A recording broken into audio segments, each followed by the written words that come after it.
So this is one of the rooms where the big events that we love, the big events that we missed in Liverpool, this is where they're created. This is where the magic happens, Claire McColgan. Well, you could say that, yeah. Tell us about this year, because we've been drip fed some news already. What's it like now in terms of planning? Are we back to normal in terms of planning these events?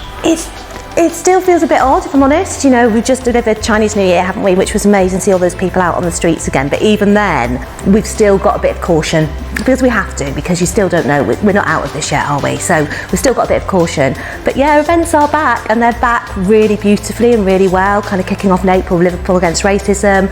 Then we've got a big event in June with Taste Liverpool, Drink Bordeaux, which is our relationship with Bordeaux over the Queen's Jubilee weekend, which will just be fantastic. And then we go into Lymph, which we're going to surprise people with this year. And then we kind of go into big time with River of Light and gymnastics and Doctor Who and all the kind of really big things that are heading towards us in the autumn. So it's really, really, really exciting year, and it'll just be great to see people out again. Obviously your team, it's an event specialist team. A lot of the staff there, they haven't been working the past couple of years, or they've been working on other projects. But a lot of these events companies kind of outside of this, they've stopped working, they've lost jobs, they've moved on. How's it going to impact kind of events going forward? What we're hoping with the event programme for this year, and also working with our cultural partners across the city, is we'll start to kind of bring those people back in, and a new generation of people who want to kind of have a career in events, because it's a fantastic career, but we need to kind of get those new people back through, because it's been in critical care for 2 years. Sefton Park last year, you were in tears as gates opened. Part of the mass testing Blossoms were on stage. That was one of a few events that we did have. Just tell us again how important that was for Liverpool, and how amazing it was for the city to be chosen to host them incredible events. So this time last year, we were working with government, we were developing the proposals for doing these event pilots, the business event, the event in Sefton Park, the nightclub with Circus. We were to-ing and fro-ing with government, there was loads of stuff going on. There was a load of people who were absolutely desperate to see this open from the music sector who were on their knees at that point in time.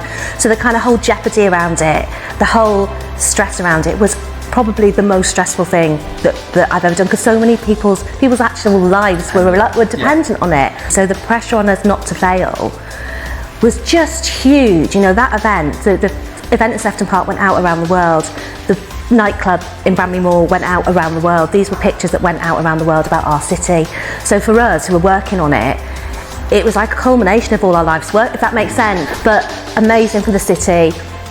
Absolutely the right thing for this city to have taken that leap and put their hand up to do that, because the amount of kind of people we've got now who are really interested in working with us because of what we did, because of the absolute faith we put in our sector, is amazing. Let's talk this year. We got some new stuff. We got some of our favourites which are a little bit different as well. The first one, which I'm excited about, is Taste Liverpool, Drink Bordeaux. So this is a kind of fusion of the Bordeaux Wine Festival and your kind of normal food and drink festival. Tell us about this. Well, Liverpool's food offer, for those who've been around as long as I have, you know, has just absolutely blown up, hasn't it, over the last 10 years. And for us, the relationship that we started to build with Bordeaux, previously we had Bordeaux as part of the River Festival, it sort of stood alone.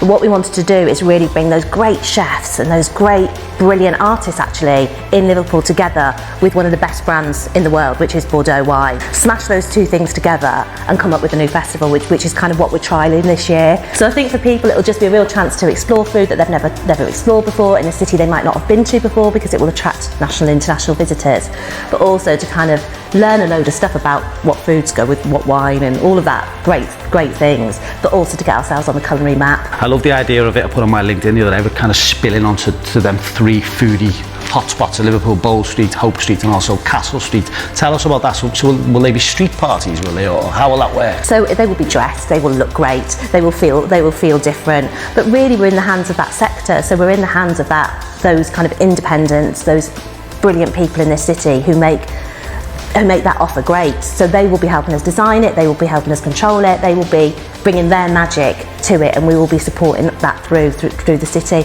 Lots of restaurants and chefs have been onto us already saying, well, what's this, how do we get involved? It's still early days, so if you do want to get involved, this is who to speak to. Oh no, Sue Finnegan, I'm Sue just Finnegan being really is the one to speak to.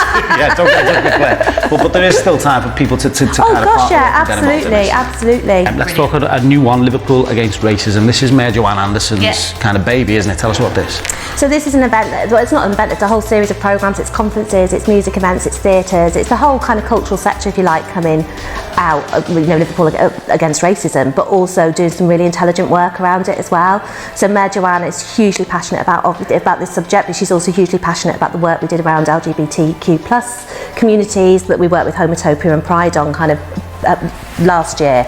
And it's just really building up that sense of this city being a city of fairness, a city of equality, a city where we really value work of diverse artists and diverse communities, and we always have done, but again it's getting it kind of nailed in a really, really interesting way that is up front and centre to all the work that we do anyway.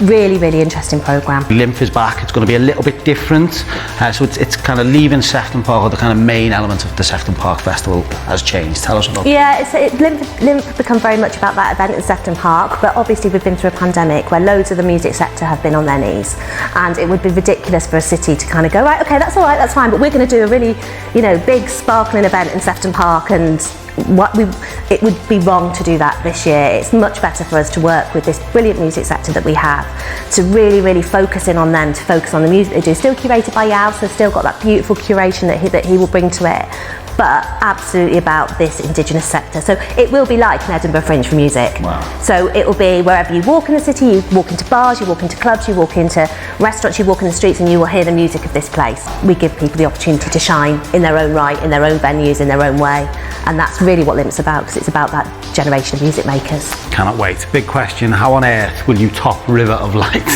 the two events last year just were mind-blowing, but I always think, how are you going to expand that off now? We can top it because we've done it every year, but there is a thing as well about bringing back people's favourites as well, so we may do that. This is called Unexpected Twist, because we're doing it in partnership with gymnastics, so that might give people a little sense of where it might go to. So again, the city will be putting on a great show for it. But I love River of Light. I mean, people love River of Light, don't they? I mean, it's become something that is in everyone's head now to return to. Will we get fireworks? Still having that discussion, because it is that moment. Liverpool loves fireworks, but it also loves a great art exhibition. You can't have both, so we're trying to look at budget and look at managing those decisions, but we haven't made that decision about fireworks just yet. It is so exciting, and this is kind of just the start, the beginning. There's lots more to come as well, isn't there? We'll keep you posted on the Guide Liverpool. Keep up the great work. Working hard as always. Claire McColgan, Director of Culture Liverpool. Thank you, Claire. Thank you.